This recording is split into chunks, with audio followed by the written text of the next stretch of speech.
ഒരു iPhone use ചെയ്യുന്ന ആള്, ഐഫോൺ മേടിക്കാനും കൂടെ പോകുന്ന ഒരാൾ ഐഫോണിൻ്റെ റിവ്യൂവിൽ ഐഫോൺ കൊള്ളൂല എന്ന് പറഞ്ഞാൽ എങ്ങനെയുണ്ടോ? അതാണ് ഇന്നിപ്പോൾ ചെയ്യാൻ പോകണേ. ഇന്ന് എൻ്റെ ഐഫോൺ 14 ഒരു റിവ്യൂ ആണ്. So if you are interested, let's go. Okay, so എൻ്റെ ഐഫോൺ എന്ത് ചെയ്യേ? ഐഫോണേ ഐഫോൺ ഇതാണ് എൻ്റെ ഐഫോൺ 14. ഞാൻ ഈ ഫോൺ ഒരു 3 വർഷത്തിനടുത്ത് മുമ്പ് മേടിച്ചതാണ്. എൻ്റെ ജോലി കിട്ടിയതിൻ്റെ എൻ്റെ ഒരു സെൽഫ് ട്രീറ്റ് പോലെ ചെയ്തതും, പ്ലസ് എനിക്ക് റീൽ എടുക്കാൻ വേണ്ടി. ഞാൻ ഇൻസ്റ്റ എടുത്ത് നോക്കി അറിയാം, ഞാൻ ആകെ ഒരു റീലാണ് കണ്ടിട്ടുള്ളൂ. ബട്ട് റീൽ എടുക്കാൻ വേണ്ടി എടുത്തൊരു ഫോണായിരുന്നത്. ബട്ട് ഞാനിപ്പോൾ 3 ഇയേഴ്സ് കഴിഞ്ഞിട്ട്, ഇതിൻ്റെ ലോങ് ടേം റിവ്യൂ ആണ്. ഞാൻ 3 ഇയേഴ്സ് ഇതിനെ അബ്യൂസ് ചെയ്താണ് യൂസ് ചെയ്തുകൊണ്ടിരിക്കുന്നത്. സോ ഇതൊരു പവർ യൂസർ എന്നുള്ള രീതിയിലുള്ള റിവ്യൂ ആണ്. So should I do this in English? Okay, so from this point on, this review will be in English for a broader audience, and I know one or two of them are actually not Malayali here. So this is going to be an English review of the iPhone 14. So first things first, why am I saying don't buy it? It's because of the age. Now iPhones are really great when we are using it for like 4-5 years. So in that way, if you already own an iPhone 14, I would say don't sell it, because it does keep a hold of its value and the software doesn't change as much. So you are pretty well supported for the next 2 more years. But if you're going to buy one, if you're going to buy a new iPhone 14, I would never say someone to buy it. If it is a Pro, that is a different story, just because of how affordable and the features that provides. But for the iPhone 14, this one would be on sale in Amazon Prime Day, or like Flipkart sales and Republic Day sales, or all the different sales that are coming up. Now in those situations, if you are seeing an iPhone 14 for, let's say, 20,000, 30,000, most probably 30 to 35,000, I would say don't buy it. Even though I have an iPhone 14, I'm using it and I don't plan on upgrading it anytime soon. Even though I'm still in that bandwagon, I'm still saying don't upgrade it because of a few reasons. But since it's a review, I should say the positive sides as well. So the positive and the negative together, all in one video. Okay, let's go. Okay, that's really close.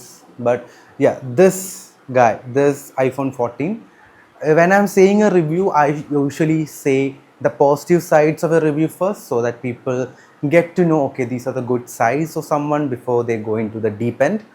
So the good sides of this iPhone is, first of all, it is pretty affordable. Now I would never say buy this new, because it's not worth it. But if you're buying it used, iPhone 4S has a great piece for, I would say, 22 to 27,000. So if you're within that price bracket, and if you're looking for an iPhone, then yeah, this is available for you. Now should you buy it, that's completely a different story. But if you need something, or if you need an iPhone, I would definitely suggest iPhone 4S. I'm not sponsored by them, I don't get any discounts or any favors from them. It's just a great place to buy iPhones. My friend is planning to buy an iPhone, and I have suggested iPhone 4S to him.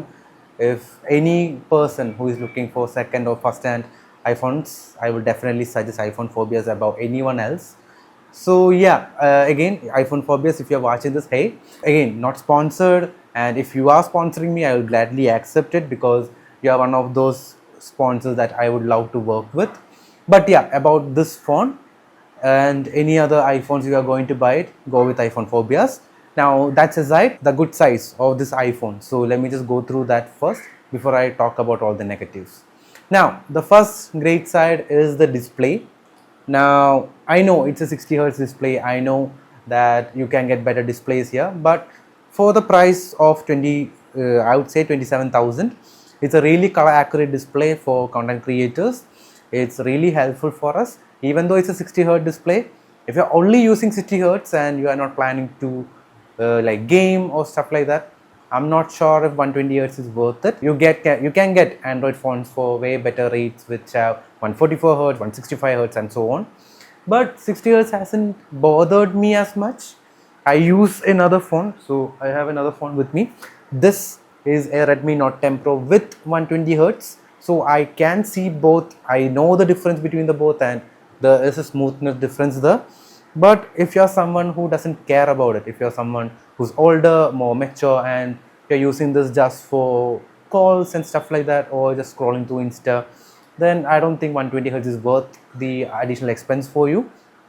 But if you're a gamer, if you're someone who likes to game, if you likes to experience content, and if you are a power user, then maybe yeah, 120 Hz is worth it, and you can upgrade to maybe a 17 or something like a 14 Pro, which has the 120 Hz. So that's one suggestion from my side. But if you are someone who doesn't care about 120 Hz, then yeah, this is a great phone for you. Now, this is also a great phone if you're someone who is looking to buy a phone for your kids. I'm not actually selling this phone for that reason. My younger brother is almost 18 now, so as soon as he reaches 18, he will get this phone from my hand. Now, I know older brothers handing over like used phones and all that. I know it's not that good, but he's okay with it. I've talked to him and he's completely okay with getting this. I've gifted this phone before to him, but he didn't met a certain criteria. That's why he didn't get it. But yeah, when he's 18, he'll get this phone from my hand, and also my bike as well. So he's getting two things for getting 18. So yeah, that is one place where you can opt for this phone, is if you're buying it for your young ones, or if you're buying it for someone really old, maybe your grandparents who is just looking for a phone, they can get this phone as well. It's easy to use. iPhone software is user friendly. So if you're buying it for someone who is older or really young, I would say yeah, this phone is pretty good for 27 or 25,000. Damn, bro. In between this, I'm getting the test alert. This is a test sale broadcast message sent by the National Disaster Management Authority in coordination with Department of Telecommunications. Government of India as part of testing sale broadcast solution for disseminating alerts. Okay, so that was a government alert. Great initiative from the government. That's something that every country should have. It's a emergency broadcast for weather and other emergencies. So if you got it, so I was just recording a YouTube video. What were you doing when you got that message? Definitely let me know. Here comes the light. Okay, that's a great light, by the way. Okay, I forgot I was going to speak all of this in English. The reason why I still have this phone, the reason why I still use this phone after 3 years of brutal iOS software is the camera. No matter how hard it is to say, no matter how much it hurts my soul, iPhone camera for video is still unbeaten. I've said it to people, even though there is phones like Vivo X300, even though there's phones like Oppo, the OnePlus 15 and other awesome phones, even the Samsung phones are awesome. I would recommend them for all the other use cases for like photographies. Okay, I'm getting messages in between. 1 minute. I'll just rush through this because my friend is waiting and I need to complete this review. So the next reason why I was speaking about the camera. So even after 3 years of using this phone still has exceptional cameras that I love to take photos on. The portrait mode photos or the cinematic videos that I get, they are still exceptional. That's the only reason, the only reason I still have this phone. Otherwise, I would have chucked this out the window and bought another phone. Now, when I say the good parts, that's where it ends actually. So it's just the performance, the affordability and the camera. That's all that this phone has. Now, that's all most phones need, I know, but for 60,000 rupees, I expected more. Now, the bad parts on why I hate this phone is iOS. One of the cleanest, the most best software of the decade is so bad on this phone, I almost threw this out the window. Even today, I had so many bugs using this. It's annoying. And the second thing is the battery life. So these are the two things why I hate this phone so much. The software, oh my god, where do I even start? It's so annoying that even this phone has less bugs. This is 5 years old and they have less bugs than this phone. iOS was the best software maybe like 5 years ago. Now, there's a reason for that and I'll get to it. There's a reason why when old tech YouTubers like MKBHD or even Shazam, for that matter, they always praise iPhone for the software. There's actually a reason for that. There was a time when Instagram, WhatsApp, Facebook, or all the softwares were so fine tuned in iOS that it was really hard for other people to recommend any other phone, and that was because of iOS.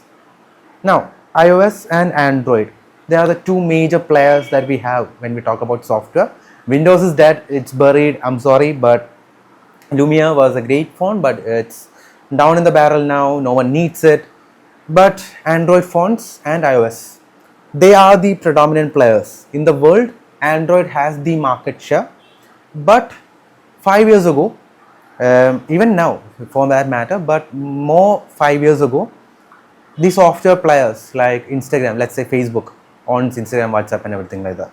If I was the head of, if I was Mark Zuckerberg, and if I'm seeing the marketplace that we have, iOS software was more of my focus for two reasons. One is the number of devices. Now, what does that mean? If you are an Android maker, or if you are building a software for Android, there's like 100 companies making 1,000 SKUs. SKUs are the individual numbers. So let's take Xiaomi for that matter. Xiaomi has the flagship range, they have the mid range and the budget. Within each range, there's like 3 phones that are coming out each year. So there's like 9 or 10 phones in one single company. Now imagine the number of companies there are. Let's take Vivo. Vivo has like 10 budget phones releasing every day. There's Realme, there's Redmi, there's Xiaomi, there's Honor, there's Huawei, there is other like Google, Samsung. There's like, in just one hand I can count maybe like the budget range itself. Now the flagship, that's another story. There are like a million flagships, there are a million mid ranges, and a billion normal phones releasing every day. Compare that to iOS. iOS has 3, maybe 4 phones releasing in a year. That's the maximum. Like 4 phones. Imagine that. Billions to fall. It's so easy to software tune this phone, because every single year there's like 14, like let's take this year 16e, 17, 17 Pro, 17 Pro Max. That's 4. And iPhone Air. So 5 phones that's released this year. We know the specs, we know the screen sizes. It's easy to tailor make a software for that. Now that's theoretically easy to do that. This has a billion other options. This phone, even though it's support right now, we are getting updates. Imagine how many phones are there. So it's theoretically harder to make a software for Android than it is for iOS. Even though there's scrutiny, there's those app stores, other things that software engineers know, it's still easier to fine tune for this. But now, coming to why there's an issue, iOS 26 is the buggiest software ever, even buggier than this. So, what's happening? I don't know. It should be theoretically easier to make this phone, make this software, because they are not making like a million software each year. This should have been easier, but it's not. It's the worst software I've ever used in a phone. That's how buggy it is for the price range. Imagine 60,000, 62,000. The new phones, they are like 2 lakh. For that, there should not be a single bug in this phone, but there is. That really irks me. It gets into my veins, because like, why? This should be so fine tuned. iOS was known for this. Apple was the key player when it came to software. That was their USP. Security and safety. They made sure to highlight that point. They drove it into our skulls that this is the best phone ever. But where is it? Where is that software? It's nowhere near here. Now, the second reason why I hate this phone is the battery life, which is pretty well known by everyone. This phone's battery, I replaced this. Okay. Now, history on this phone. 3 years ago, I bought this phone. It got to like 79%. I went to iPhone 4PS, I repaired it, and now a fresh new battery is here. This phone I bought 5 years ago. No replacement of the battery. Nothing has been done. The software is still the old one. I'm getting the same battery life on a 5-year-old phone. as I am getting on a newly replaced battery. That's how bad it is. This one sometimes beats this phone. Why? It's a fresh battery. It's not the complaint of the battery. It's not a complaint of iPhone phobias. It's the software. The iOS 26 software drains so much battery. You'll be like, what the hell is happening? It's 5G, so it's draining a battery. The processor is draining the battery. The software is draining so much. You can't use this phone for a single day. Every day by like 5 or 6 p.m. I have to plug this in. It's constantly plugged in, which is bad for the battery. It's a fresh one. I'm still struggling to get it. Why? I don't know. I don't know why the heck this is happening, but that's the situation. For those two reasons, I can't recommend this phone to anyone, even though it's a fresh new battery. But yeah, that is the situation with this phone. Even though I love to use this, even though the camera is great, I can't use this phone, but I have to. It's, see, this is the reason why I love and hate this phone. The camera is so good. Sometimes I only need this to vlog. I can use my microphones that I have here and use this to record an entire vlog. But the battery and the software, the main reasons for a phone, like the software should be the key part. It has more money in the bank account than most countries do. They value more than entire GDPs of small countries. Yet they can't do this properly. What the hell, man?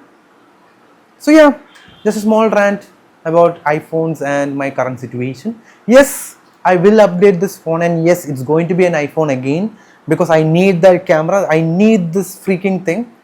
That's the only reason why I'm buying iPhones. But yeah, that's just a rant. So if you like rant like this, definitely let me know. I just want to vent it out and also give you a review on this phone. And don't buy this phone. Please don't buy this. Buy either 15, 16 or a 17. 17 is great. Or if you're buying a Pro phone, then yeah, go ahead. Go to iPhone phobias. Will get a better deal than any other place in Kochi. Just my rant. If you like it, let me know. I'm just venting out my frustrations here now. So yeah, if you like this kind of content, let me know, and I'll see you around.